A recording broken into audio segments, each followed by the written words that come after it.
আল্লাহ বলেন ইয়া আইয়ুহাল্লাযীনা আমানুত্তাকুল্লাহ ওয়া কুনু কাওলান সাদীদা ইসলিহ লাকুম আ'মালাকুম ওয়া ইয়াগফির লাকুম যুনুবাকুম আল্লাহু গফুরুর রহিম। আল্লাহ বলেন যে তোমরা আল্লাহকে ভয় করো, ঈমানদাররা তোমরা আল্লাহকে ভয় করো এবং তোমরা কথা বলো সত্য শালীন ভাষায়। বিনিময়ে তোমাদেরকে আল্লাহ কি দিবেন? বিনিময়ে তোমাদেরকে আল্লাহ তাআলা ছোটখাটো আমলকে আল্লাহ তাআলা কবুল করবেন এবং তোমাদেরকে আল্লাহ মাফ করে দিবেন। রহমতের নবী বলেন মাই ইয়াজমালনি মা বাইনা লাহইয়াইনি ওয়া মা বাইনা রিজলাইনি আজমাল লাহুল জান্নাহ। যে বান্দারা দুইটা জিনিসের জিম্মাদারি নিবা আমি রহমতের নবী তাদের জান্নাতে যাওয়ার জিম্মাদারি নিব। সুবহানাল্লাহ। তাহলে মূল আলোচনা হলো আজকে জবানের হেফাজত। জবান কেমন নিয়ামত? দুইটা জিনিস বলবো আমি। জবানটা একটা বড় নিয়ামত, আমার জবান একটা মারাত্মক এক কষ্ট। শুনতে থাকে, মোটা ভাষা করলে মোনাজাত দিয়ে আজকের জন্য বিদায়। জবান কেমন বড় নিয়ামত? কয় আমি মাউথ দিয়ে কথা বলতেছি, এই মেশিন দিয়া ইউটিউব দিয়ে হককে দূরে সরায় দেয়। এই জবান হলো এক বড় নিয়ামত। কয় জবানের দিকে তাকায় দেখো, এই জিহ্বা নামের মেশিনটা যে আল্লাহ দিয়েছে, এই জিহ্বা নামের মেশিনটা এক বড় নিয়ামত। এই মাউথ দিয়ে কথা বলি আমি, এই মেশিনের মাধ্যমে সরাই।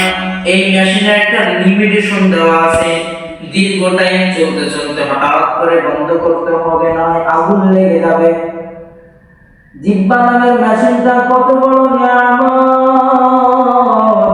এই জিহ্বা নাড়ায়া নাড়ায়া তুমি দুনিয়াতে আসার পর থেকে হাজার হাজার কোটি কোটি কথা সাপ্লাই দিয়েছো, এক সেকেন্ডের জন্য বন্ধ হয় না জিহ্বা নামের মেশিনটা।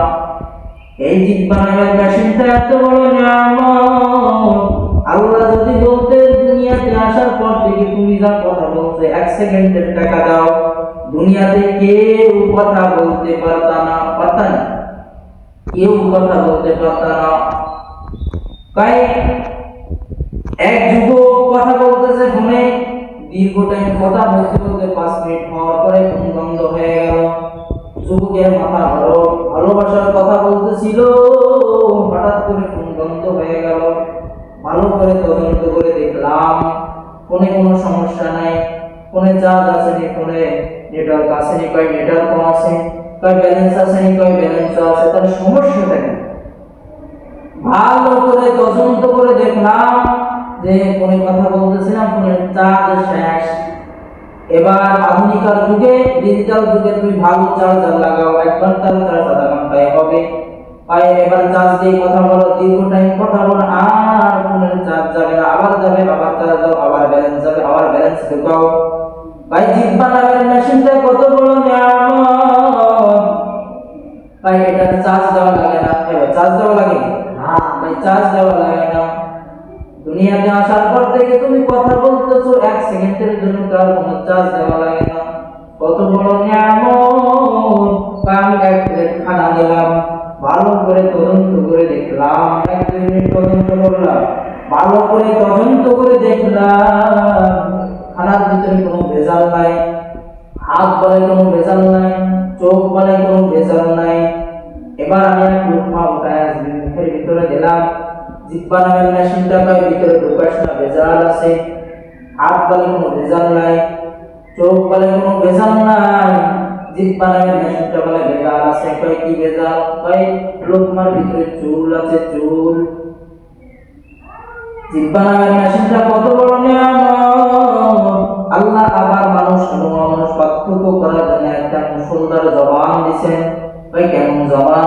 কয় কুকুরের হাত আছে, কুকুরের চোখ আছে, কুকুরের মুখ আছে, কিন্তু কুকুরের কথা বলার শক্তি নাই। আছে না?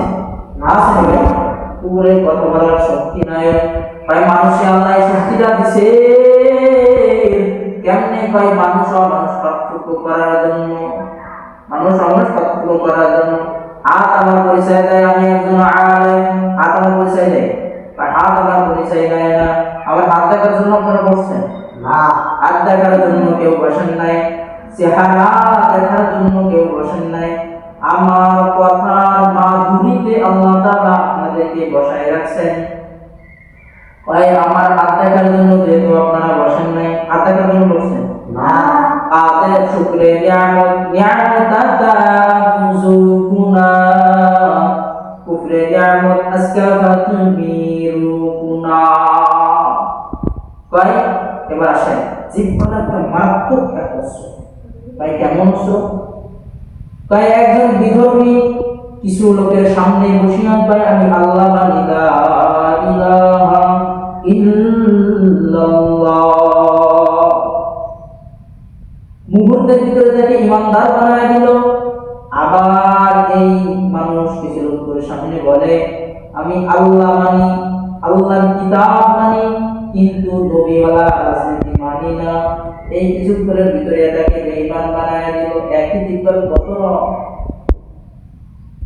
আদের বন্ধু রাতুদারি বরজামাল আনতা রব্বি আনতা হাসবি জুল জালাল তুহি কাদের জালিলুল্লাহ জামাদার বাহার হালে তুহি মেরা নিগমদার। একই বিচারক একই চেয়ারে বসিয়া একজন ফাঁসির আসামি বলে বেকুসুর খালাস, ফাঁসির আসামি ফুলের মালা পরিয়া বাড়িতে দৌড় দিল। আবার এই একই বিচারক একই চেয়ারে বসিয়া একজন নিরপরাধী বলে দেখে ফাঁসির হ্যান্ডকাপ লাগাও, হে পুলিশ হ্যান্ডকাপ লাগাও, ফাঁসির গায়ে পাটগুলো দাঁড় করাও। তাহলে একই জিব্বার কত রং, একই জিব্বার কত রং। তাই এক যুবক রাস্তা দিয়ে হেঁটে যায়, এক মহিলা মেয়ে মানুষও হেঁটে যায়। যাই যুবক সামনে দাঁড়ায় কয় তুই আমার বউ, আমি চাই তুই আমার বউ পাও। মেয়ে বলে আলহামদুলিল্লাহ কবুল করে দিলাম। ইজাব কবুল হয়ে গেল, তাহলে বিবাহ হয়ে গেল, গেল কি? আবার এই জিব্বা দাঁড়ায়া কলিজার আপন বউ কয় তালাক দিয়ে দিলাম, এখন বউ আর বউ থাকে না। তাহলে একই জিব্বা, একই জিব্বা।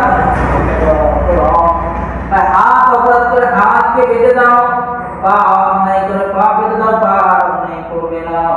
চোখ অপরাধ করলে অন্যায় করলে চোখকে মেকআপ লাগাও, আর অপরাধ করবে না। কান অপরাধ করলে কানে পট্টি লাগাও, কান অপরাধ করবে না। কিন্তু জিহ্বায় জিহ্বা নামের মেশিনটা কেমনি আটকাইব রাস্তা পাইতেছি না, বা জিহ্বা নামের মেশিনটা কেমনি আটকাইব তাই তাও কোনো পন্থা পাইতেছি না। ভাই জিহ্বার ভিতরে এমন একটা লাগা আল্লাহ তাআলা দিয়েছেন, কোনো কেপ লাগাইলেও দাঁড়ায় না, বেড়া কেমনে পারবো? ভাই এই জিহ্বা নামের মেশিনটা নাড়ায়া নাড়ায়া দুরুদের আমল কর, তেলাওয়াতের আমল কর, আলহামদুলিল্লাহ শুকর আদায় কর, তাহলে তো জিহ্বা নামের মেশিনটা আটকানো হয়ে যাবে। ও আমার কলিজার যুবক, আজ থেকে ১,৫০০ বছর ধরে এত বিপদ, কিন্তু যাদের কাছে নবীওয়ালা আদর্শ ছিল, নবীওয়ালা রাজনীতি ছিল, তাদের ঈমানও যায় নাই, সম্মানও যায় নাই। গেছেন ভাই? না, ঈমানও যায় নাই, সম্মানও যায় নাই। ১,৫০০ বছর দিকে তাকায় দেখো, এই হুজুরদের ভিতরে কোনো ঈমানও যায় নাই, সম্মানও যায় না। এই জন্য আমি বলি, টাকা দিয়ে সম্মান কিনলে একবারে পাই ফুলের মালা, ফাইনালে পাই জুতার মালা। ঠিক নেই? ঠিক। একবারে পাই জুতার মালা, ফাইনালে পাই, একবারে পাই ফুলের মালা, ফাইনালে পাই গলার মালা।